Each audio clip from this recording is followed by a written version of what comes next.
Boise State, a huge, huge outright winner from this past week of games. They go on the road Friday night. I thought UNLV would get it done. Boise State instead establishes themselves once again as the favorites in the Mountain West. They are minus 210 to win their conference.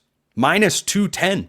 There are still games to be played in the regular season, but so far the only team that Boise State has lost to this year is, wait for it, number 1 Oregon, and they lost by 3 on the road. And they've also got a victory against now ranked Washington State, talking about them tomorrow on the show.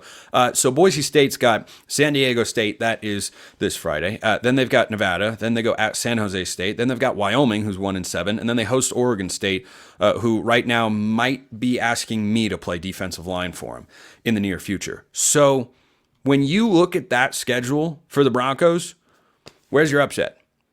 Where's your 3 of those games are at home? The road games are San Jose State and Wyoming. You tell me. You tell me. Because if they're going on the road and beating UNLV, this is not a bash UNLV.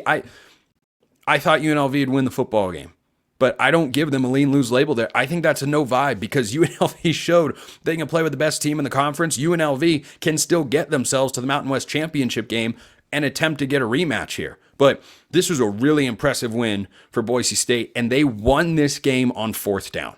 They won this game, scoring a touchdown on 4th down in the first half, converting in key situations, holding UNLV in key spots. 3rd and 4th down were huge, absolutely huge in this football game. And on a day where Ashton Jeanty was bottled up by his standards, 128 yards rushing, but he needed 33 carries in order to do that. 33 carries. My goodness. That's not what Ashton Jeanty's been about. There was an injury concern in the middle of the game, but Maddox Madsen made some timely throws. And though the Broncos were just 3 of 15 on 3rd down, which is pretty atrocious, they were 4 of 4 on 4th down. And it proved to be the difference in the football game. So Spencer Danielson rolled the dice a little bit. Dirk Cutter, the offense coordinator, boy, did he call a good game. He called a really good game.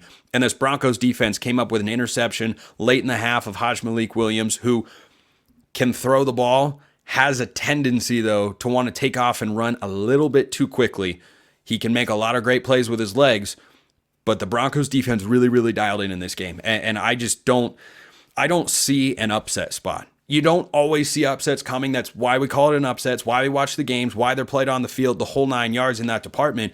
But when I watch Boise State, if they're winning at UNLV with Ashton Jeanty having a whatever football game by his standards, I just don't see anybody that's going to beat him. I really don't. Now, could UNLV beat them in a rematch in the Mountain West Championship game? Yes, absolutely.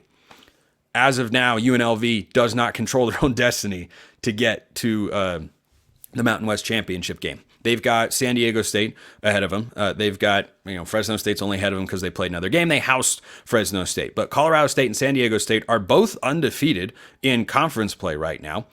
They've got San Diego State on the schedule. They do not have Colorado State. So watch out for the Rams, but UNLV needs them to lose a football game somewhere along the way. If they just keep winning in conference play, and we're winding down with opportunities to drop games to decide who's getting into the conference championship picture in every league in the country, they need some help. UNLV will need some help. But if they get there, could they beat Boise State? Yes, they absolutely could. I think they're the team most capable of doing it. And if you're Boise State, you say Colorado State, go for it. You go, Glencoe. Go win as many games as you want. We'll take you on.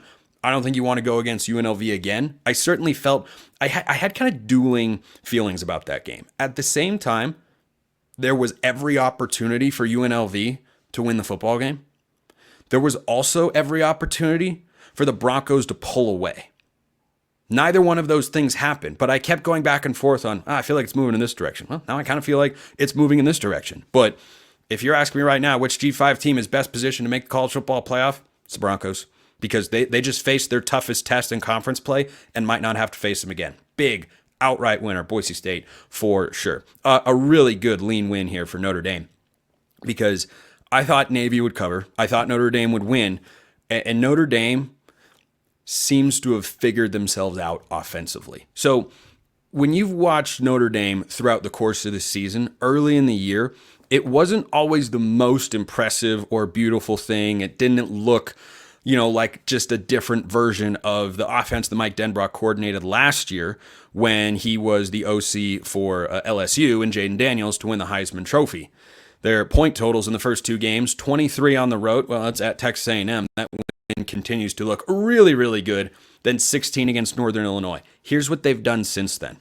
Just on offense. I'll get to the defense in a sec. 66, 28, 31, 49, 31, 51. Yeah. That's what a playoff team looks like. And Notre Dame probably has to win every single game the rest of the way to guarantee that they get into the playoff. I am not, as I have been all year, going to go back and say, no, it was just Navy. No, Navy wasn't actually good. No, Navy's a good team. And it's not just that Notre Dame won this football game. It's that they housed them. They were forcing Navy to turn the football over. Now, muffing a punt, that was more on the Navy returner than anything else. But Notre Dame's defense is also playing at an exceptionally high level. Because here's what they've allowed the entire season. We knew that side of the ball was probably going to be good. They got a lot of playmakers. Marcus Freeman's a good defensive mind. 13-14, 7-3, 24-7, 13-14. The only team, Louisville is the only team to score over 20 points on the Notre Dame defense so far this year. And Notre Dame rest of the way, Florida State, who stinks, Virginia, better than we thought. I'm taking Notre Dame to win that game. And then it's Army and USC. And Army's currently ranked in the top 25. Maybe they'll be unbeaten as well. But there was every chance on paper for Navy to be able to keep this game close, and Notre Dame just wasn't having it. On both sides of the football, they were incredibly, incredibly impressive. And they have been playing at an insanely high level since they lost to Northern Illinois. It was a wake-up call. It was an emotional letdown game. And they have responded in the best way possible. So coming into this year, I felt that if they beat Texas A&M week 1, they'd be a lock to make the playoff. Certainly looks that way. It certainly looks like if they are able to end the season 11-1, that's guaranteed. They're into the college football playoff. And they'll be hosting a first-round playoff game because they don't have a conference championship, so they can't get a bye. They have to host Army. They have to go at USC. Neither of those games are going to be easy. But Florida State and Virginia, I don't think they're going to be able to put up that much resistance. Not if Navy wasn't able to. Army and Navy, a lot of similarities between those teams. We'll see if Bryson Daly in a few weeks can put up more of a fight than Blake Horvath did. But I just think that for Notre Dame, they have figured out what they didn't have earlier this year. I think I had a segment on this very show, as a matter of fact, saying, hey, this Notre Dame offense, this ain't it. This passing game, it's not there. But if their defense is going to put their offense into advantageous situations, which they've had a tendency to do consistently this year, and if Riley Leonard continues to look like the guy I thought Notre Dame got from Duke in the transfer portal this offseason, then yeah, Notre Dame is going to cruise into the playoff here. It could all come down to USC because the schedule for Notre Dame, it's not looking particularly strong with Florida State being as bad as they are. But Louisville's solid, who picked up a win. Nice little, I expected them to win. So no vibe for Louisville after going on the road and beating Boston College on Friday night, but still a nice victory for Jeff Brom and company. If you are a Notre Dame fan, you are huge advocates of Texas A&M winning football games, of Louisville winning football games, and of Army and USC winning as much as they can. Because 10-2 doesn't lock Notre Dame into the playoff, but it doesn't lock them out either. Because that Texas A&M win, a lot of times those early season ranked matchups, you look back and go, that team wasn't any good.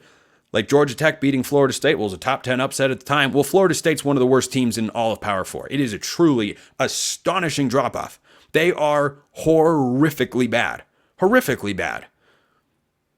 But then there are the games like Texas A&M, who I think at one point of the year fell out of the top 25, or they were ranked in the low 20s. Yeah, they're the only undefeated team in the SEC at the moment with a favorable schedule. And Texas going there last week of the regular season, I tell you what, it's going to be incredible. That's going to be maybe the best environment in college football that we have seen all season. But if you're Notre Dame, you want Texas A&M to keep winning so you can say, hey, went there and won on the road.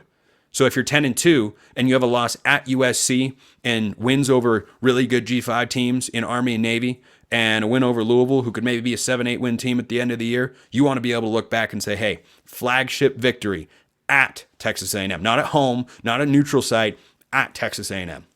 So those two teams, Boise State and Notre Dame, neither one's winning a Power 4 conference, but right now both very much tracking to be in the college football playoff.